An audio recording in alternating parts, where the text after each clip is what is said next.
Sauna here with your floor store and remodeling center. A few years back, we had the freeze break, and there were lots of homes with lots of leaks.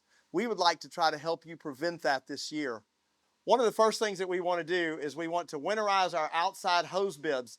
You can actually buy this little guard here.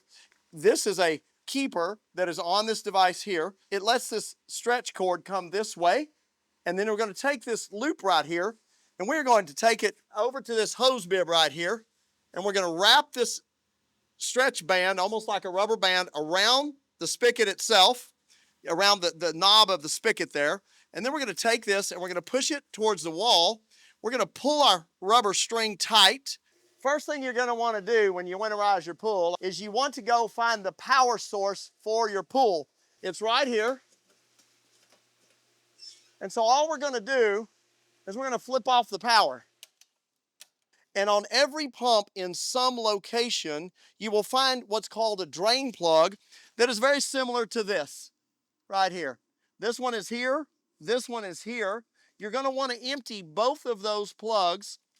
And then you're also going to want to empty the filtration system plug. There is another plug that is back here. It's going to be a little harder for us to see. I don't know if the camera can get that, but that actually drains the water from the filter. And that's very important because you don't want this filter water to freeze and expand and crack the housing of the filter, or else you'll be out some money.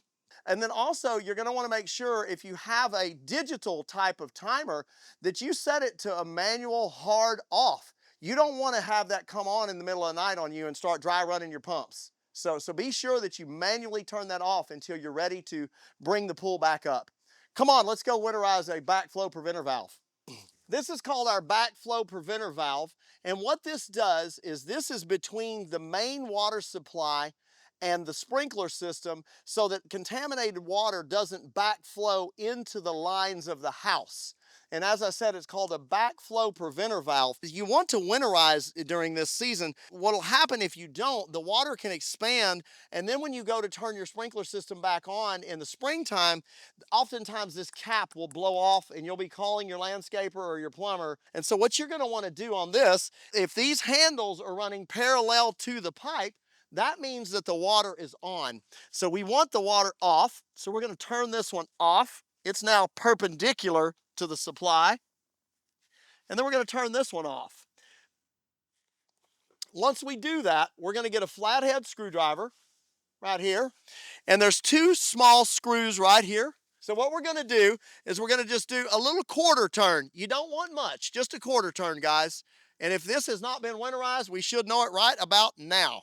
And this one didn't have a ton of pressure in it, but you can certainly see the drip.